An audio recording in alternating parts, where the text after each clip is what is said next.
I was hiding behind the living room door when I heard my sister, Lila, sneer. "I can't spend Christmas with that loser." My heart sank. I froze.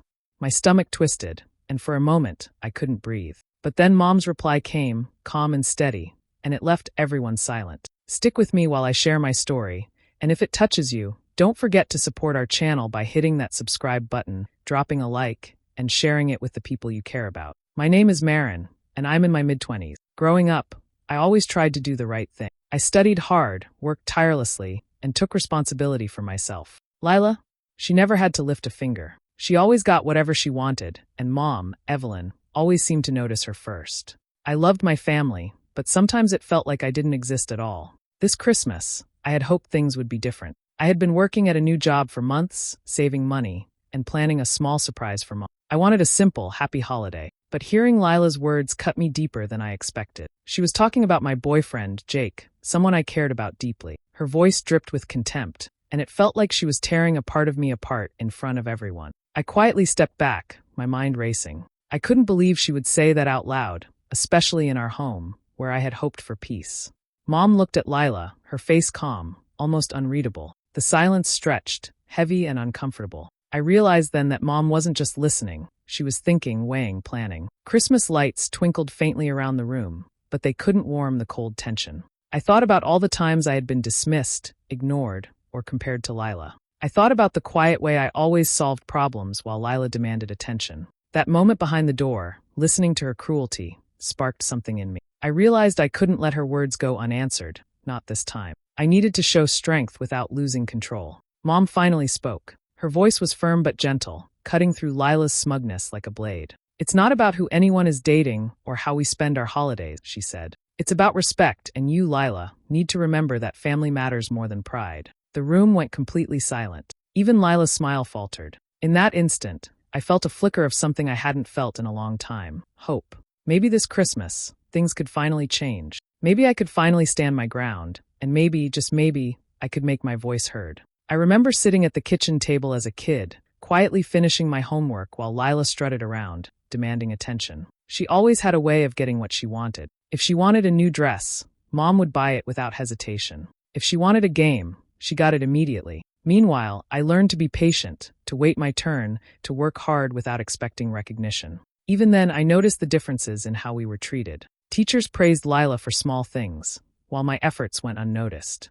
At family dinners, stories always revolved around her achievements or her latest little triumph. I tried to be happy for her, but deep down, I began to feel invisible. My successes were quiet, my victories small and private, and somehow, they didn't seem to matter. Lila also had this sneaky habit of taking my ideas. I remember one science project in middle school, my concept for a volcano experiment. I had spent hours figuring out the details, but during the presentation, Lila casually claimed it as hers. The teacher complimented her, not me. I wanted to speak up, but something inside me said it wasn't worth the fight. That moment stayed with me. It wasn't just about the project. It was about respect, about being seen, about having my voice matter. Mom and Dad rarely noticed these things, not because they didn't care, but because Lila was loud, demanding, and charming in ways that made her impossible to ignore. I watched them smile at her antics while I faded into the background, silently hoping for a word of encouragement that never came. Birthdays, holidays, even small achievements. There was always a spotlight, and it always seemed to fall on Lila. I also remember the way Lila could twist situations to her favor. She learned early how to manipulate Mom's emotions. If she wanted something, she would pout, cry, or exaggerate until she got it. I tried honesty, logic, and hard work, but it never seemed to matter as much.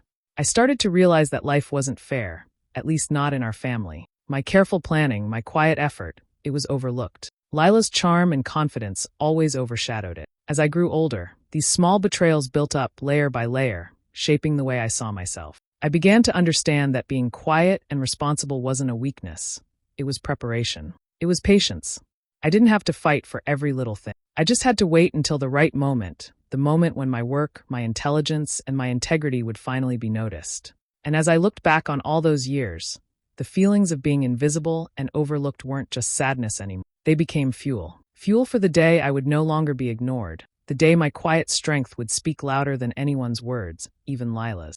The dining room smelled like roasted turkey and cinnamon, but the warmth of Christmas couldn't reach me that evening. Everyone was gathered around the table, laughter filling the room, but I could feel a tight knot forming in my chest. Lila, as usual, seemed to float above it all, smiling in that self-satisfied way that made my skin crawl. Jake, my boyfriend, sat across from me, nervously picking at his napkin. He had been nothing but kind, patient, and thoughtful with me. Yet I knew Lila had already judged him. And then she did exactly what I feared. Leaning back in her chair, she smirked and said loud enough for everyone to hear, "Seriously, Marin, how did you even find someone like him? He's such a loser." The words hit like a punch I hadn't seen coming. I froze for a split second, trying to measure my reaction. Jake's face flushed, a mix of embarrassment and hurt, and I could feel my own hands trembling under the table. Lila laughed, a sharp, high-pitched sound, as if my entire world had just become her personal joke. I wanted to respond. I wanted to shout to defend him, to make her understand that her opinion didn't matter. But something inside me kept me still. My discomfort simmered, growing heavier with each passing second. I could feel the anger bubbling just beneath my skin, a slow, steady burn that demanded attention. Every nerve in my body wanted to explode, but I knew patience would speak louder than rage. Mom, Evelyn, sat at the head of the table, her fork paused midair. Her eyes flicked between Lila and me, calm and unreadable. The room seemed to shrink around her silence. I couldn't tell what she was thinking, and that uncertainty twisted the tension tighter. Lila, noticing the pause, leaned back smugly, as if daring Mom to say something. I stole a glance at Jake. He looked down at his plate, hiding the hurt, trying to swallow the humiliation with grace. My heart ached for him, but it also lit a fire inside me. I realized that this moment wasn't just about Lila insulting him. It was about the countless times we had been dismissed, belittled, or overlooked. This was a chance to stand firm, to channel every past slight into quiet strength. The air in the room grew heavy. The clatter of forks against plates faded into the background as I sat upright, steadying my breathing. My mind raced with what I could do next, how I could shift the balance without losing control. Lila had pushed too far this time, and Mom's silence only made the moment feel more electric, like the calm before a storm. I knew something had to give tonight. The question was who would break first, Lila with her arrogance or Mom with her quiet authority. And deep down, I realized this confrontation was only the beginning of a long night that could change everything between us. After that tense dinner, I retreated to my bedroom, closing the door softly behind me. I felt a strange mixture of hurt and determination, a quiet resolve forming deep inside. For years, I had allowed others to control the narrative of our family, Lila with her demands, Mom with her preferences. But tonight, I decided I would stop being invisible. I would take control, silently, without letting anyone see the storm gathering inside me. I started by observing. Every conversation, every little glance, every subtle word Lila used to twist situations in her favor was cataloged in my mind. I remembered how she exaggerated stories to make herself look better, how she twisted our parents' patience into a weapon. I noted the times she gained sympathy effortlessly while I was dismissed, the moments Mom subtly gave her the benefit of the doubt. Nothing would go unnoticed. Next, I began collecting concrete evidence. Old letters, notes, even small receipts and reminders of past incidents. I tucked them away carefully, methodically. I didn't want to act on anger. I wanted to act on facts. Each piece I gathered painted a picture I knew no one could ignore. Patterns of manipulation, favoritism, and disrespect that had shaped our family dynamic for years. I also reflected on Mom. Evelyn wasn't cruel, not truly, but she had her blind spots. She adored Lila's charm and often overlooked my steady efforts. That favoritism had allowed Lila to grow bold, to say things freely that would have been unthinkable if the balance had been fair. I realized that part of my plan had to involve making Mom see the truth in a way she couldn't deny, a moment where everything became clear. As I worked quietly, a sense of clarity washed over me. This Christmas wasn't just another holiday. It was a chance to shift the family's perspective, to finally let the truth surface without drama or yelling. I could show that patience and observation mattered just as much as charm and loud demand. I could let my calm, collected approach speak volumes, revealing what had always been hidden behind smiles and laughter. Every small detail I recorded, every careful observation, gave me strength. I imagined the moment when Lila's games would no longer have power, when Mom would notice patterns she had overlooked for years. I pictured the quiet satisfaction of standing firm, of revealing the truth without losing my dignity. For the first time in a long time, I felt the sweet rush of possibility that I could finally be seen, finally respected, finally heard. That night, as I laid out my notes and thought through the steps, I understood something important. Patience wasn't weakness, silence wasn't submission, and preparation wasn't just strategy, it was power. This Christmas could be the turning point, the moment where I stopped being overshadowed and began to quietly take my place in the family I loved but had never fully been recognized. A few days before Christmas, I overheard Lila talking to Mom in the living room, her voice dripping with false sweetness. She was trying to convince Mom to give her the old music box, a delicate family heirloom that had belonged to our grandmother. I had always hoped it might come to me one day, but Lila didn't care about its history or meaning. All she cared about was having another trophy to show off, another way to claim attention. I sat quietly in the hallway, pretending to read a book while my ears absorbed every word. Lila's words were clever, almost rehearsed as she flattered Mom, reminded her of past sacrifices, and painted herself as the rightful heir. I noticed the subtle pauses, the way Mom hesitated, weighing the request clearly torn. Lila didn't hesitate to push further, dangling guilt and charm together like a weapon. My heart tightened as I realized this wasn't just about a music box.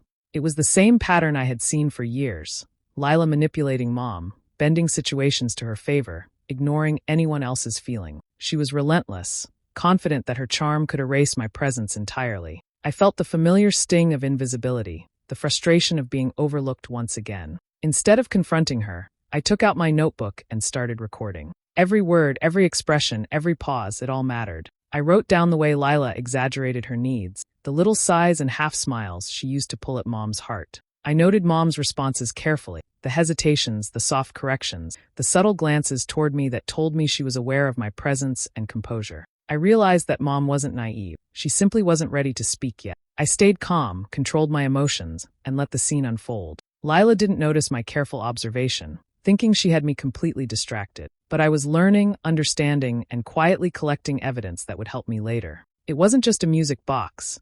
It was a symbol of all the times Lila had claimed what wasn't hers and the way our family had tolerated. Mom eventually replied, her voice steady but gentle. "Well, think about it, Lila. Let's remember that traditions are shared, not owned." Her words didn't give Lila the victory she wanted, but they didn't embarrass her either. She smiled, still confident, unaware that her attempt had been carefully documented. As I closed my notebook later that night, I felt a strange mix of anger and satisfaction. Anger at the constant disregard, at the way my needs were ignored. Satisfaction because I was finally paying attention, silently preparing for the moment when all these patterns would be undeniable, when my composure and patience would speak louder than Lila's charm. This betrayal wasn't loud, it wasn't dramatic, but it was real. And I knew it was building towards something bigger, something that would change the balance of our family once. And Christmas morning arrived with a gray, quiet sky outside, but inside, tension filled every corner of the house.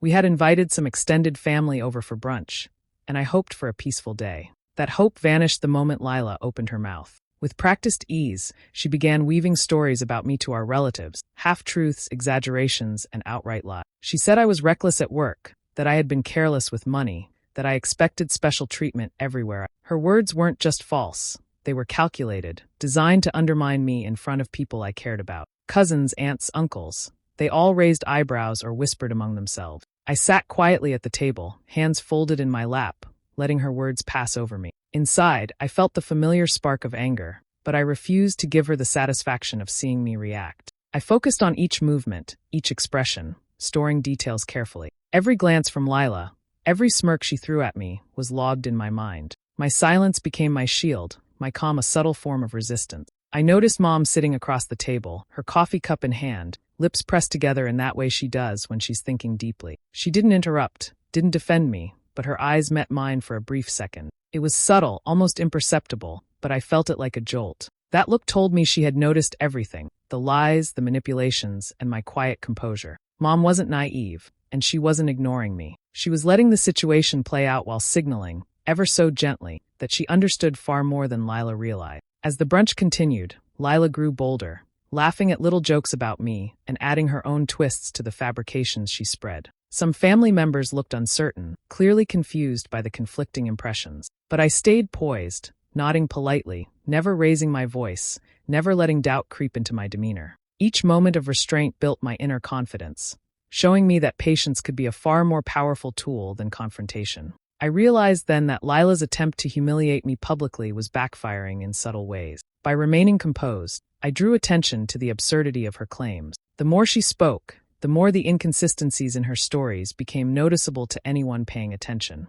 And Mom's quiet acknowledgement of my awareness only amplified the effect. hinting to everyone that I wasn't the person Lila tried to make me seem. By the time brunch ended, I felt a mix of relief and determination. Lila may have tried to turn the family against me, but I had remained unshaken, and Mom's silent encouragement suggested that I wasn't invisible anymore. Something was shifting, and I knew the rising tension today was only a precursor to the moment when all these manipulations would come crashing down. Later that evening, I found Lila alone in the spare room, sorting through decorations. My heart was racing, but I forced myself to move calmly, step by step. This was the moment I had been waiting for, an opportunity to speak, to confront, to peel back a layer of her carefully constructed image. I closed the door quietly behind me and said, "Lila, we need to talk." She glanced up, raising an eyebrow, a smirk already forming. "Oh, this should be good," she said lightly, as if she expected me to stammer or make a joke. I took a deep breath and began. I reminded her of small things, tiny manipulations she had used over the past few weeks. Twisting Mom's words to make herself look innocent, exaggerating my mistakes in front of friends, pushing for the music box while ignoring what it meant to the family. Each point was quiet but factual, impossible to deny entirely. For a moment, her expression flickered. Then she laughed, a sharp, dismissive sound. "Seriously, Marin? Are you trying to lecture me?" she said, waving her hand like my words were meaningless. Her laughter stung, but I didn't back down. I stayed steady, voice calm but firm, letting the truth settle between us like cold snow. I could see she had underestimated me. She assumed I was weak, that I would crumble under pressure, that my silence meant submission. But I realized something important in that moment. Small exposures weren't enough. She needed to see a bigger picture, something undeniable, something that couldn't be twisted or brushed aside. I thought about all the careful observations I had collected, the patterns of lies, the way she manipulated family members, the way she assumed she could control everything. The small truths I had shared with her were only a fraction of what I knew. To truly make an impact, I would need a reveal so clear, so precise, that no one could argue or rationalize it away. Her laughter echoed again, a reminder that arrogance often blinds people. Lila's confidence was her armor, but I now understood that patience and preparation were mine. I didn't need to match her in noise or dramatics. My power lay in planning, in letting the right moment arrive, in showing everyone the reality behind the charm she wore like a mask. I left the room then, my mind racing with strategy. I realized that confrontation alone wasn't enough. I needed timing, precision, and a way to ensure that when the truth came out, it would land with impact, cutting through the stories she had spun for so long. As I walked back down the hallway, I felt a mix of frustration and determination. Lila had laughed at me, dismissed me, underestimated me. But that underestimation was exactly what I needed. It gave me leverage. I knew the turning point wasn't the words I had spoken. It was the awareness that the bigger reveal was coming, and this time, it would leave no room for doubt. By the time dinner ended, the room was buzzing with chatter, plates cleared, and glasses refilled with cider. The moment I had sensed all evening was approaching. Mom was preparing to make the Christmas toast. I straightened in my chair, trying to appear casual, though my heartbeat thumped in anticipation. Mom stood slowly, lifting her glass. "I'd like to say a few words," she began, her voice calm and even, commanding attention without a hint of anger. The room quieted immediately, as if everyone sensed the weight of what she was about to say. I held my breath, feeling the electricity of the moment. She started by reflecting on the past year, mentioning small triumphs and challenges we had all faced. Then her tone shifted, subtle but unmistakable. She spoke about fairness, about honesty, and about the importance of recognizing effort and integrity, not just charm or appearance. Her eyes met mine briefly, a soft acknowledgement that made me sit taller in my seat. Finally, she addressed Lila directly, without raising her voice or showing anger. "Lila, over the years, I've noticed how easily you've learned to bend situations to your favor, sometimes at the expense of those around you," she said steadily. "It's easy to assume that being charming gives you advantage, but true character is measured by respect and consideration, not by how much attention you command." A hush fell over the room. I watched as Lila's confident smile faltered, her hands gripping her glass tightly. Her eyes darted to Dad, then to the rest of the family, seeking validation, finding none. She had expected Mom to defend her, or at least overlook her behavior, but instead, Mom had dismantled the patterns she had relied on so easily. Mom continued, carefully recounting moments of favoritism and manipulation, highlighting how some family members had been overlooked while others were elevated. She spoke without accusation, letting the truth speak for itself. Each word landed with precision, unraveling the narrative Lila had carefully maintained for years. I felt a quiet thrill inside me. No shouting, no confrontation on my part, just the steady, undeniable presence of Mom's voice revealing what had been hidden. I could see the realization spreading across Lila's face, the shock, the disbelief, and the shame slowly replacing the arrogance she had worn so comfortably. The room remained completely silent, all eyes on Mom and Lila. Even our extended family seemed to absorb the weight of her words, finally understanding what had been beneath the surface all these years. And as I watched, a sense of satisfaction washed over me, not gloating, but a deep, calm relief. Justice was unfolding naturally, without drama, without theatrics. Mom sat back down, her gaze meeting mine once more, and in that moment, I knew that patience and quiet observation had been worth it. The balance of our family, long skewed, was beginning to shift, and I had finally witnessed the moment where truth and fairness took their place at the table. A few moments after Mom finished speaking, I could feel the tension in the room reach its peak. Everyone sat frozen, unsure of what would come next. I knew this was the moment to complete the plan I had been quietly preparing for months.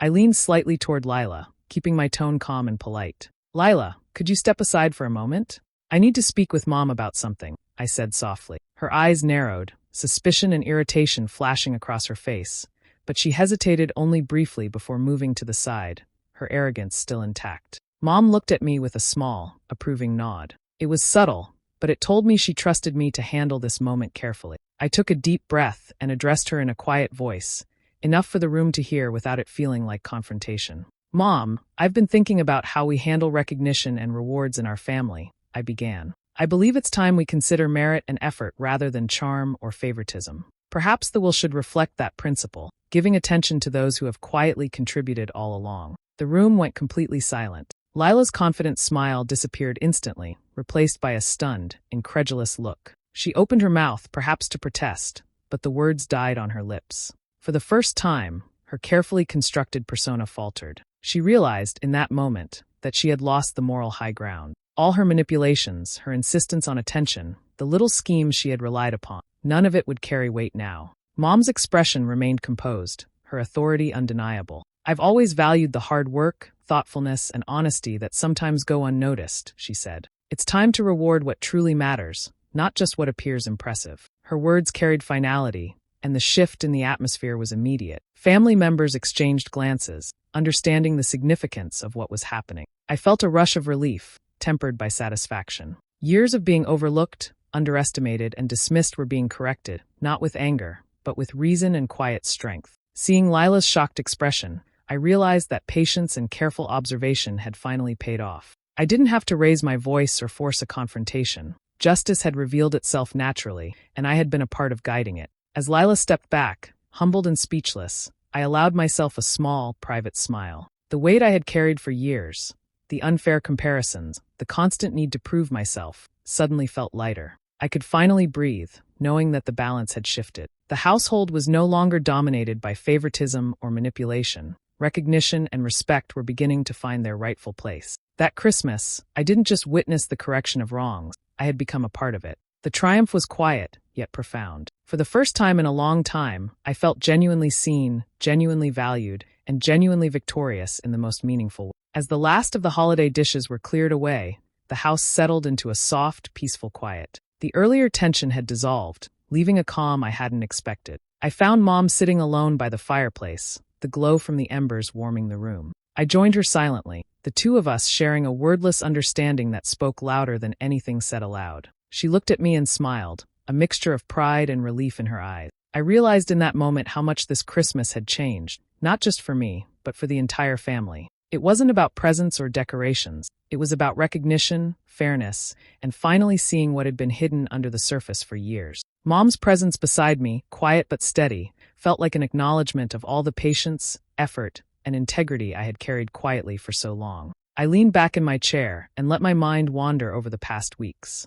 Every careful observation, every subtle note, every small act of restraint had led to this. I understood now that patience was a strength, not a weakness. Silence could be more powerful than argument. Watching, listening, and understanding before acting allowed me to reveal truths in a way that no amount of shouting could ever achieve. It was a lesson I would carry with me forever. Meanwhile, Lila had quietly retreated to her. Her earlier confidence was gone, replaced by a stark awareness of the consequences of her actions. The arrogant smirk she always wore had vanished, and I knew the shift in her demeanor would linger. She had learned, in the most humbling way, that charm and manipulation could only carry someone so far. The family dynamic had altered permanently. The invisible lines of influence had been redrawn, and I could finally see myself occupying the space I deserved. As I sat there with Mom, reflecting on everything, a sense of calm and accomplishment washed over me. This victory wasn't flashy. It wasn't loud or aggressive. There were no dramatic confrontations, no hurtful words thrown recklessly.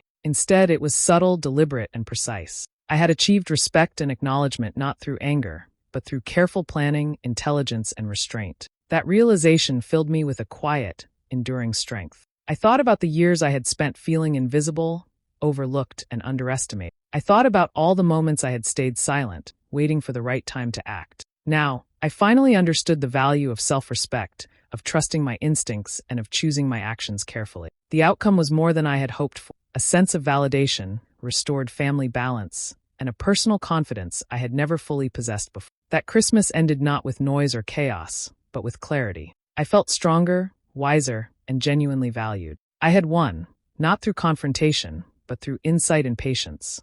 And in that quiet moment beside Mom, I knew that this was a victory that would last a lifetime, shaping the way I carried myself and the way our family would see me from. Do you think I handled Lila and Mom the right way, or should I have reacted differently? I'm curious to hear your thoughts in the comments. If you want more stories like this, subscribe and hit the notification bell.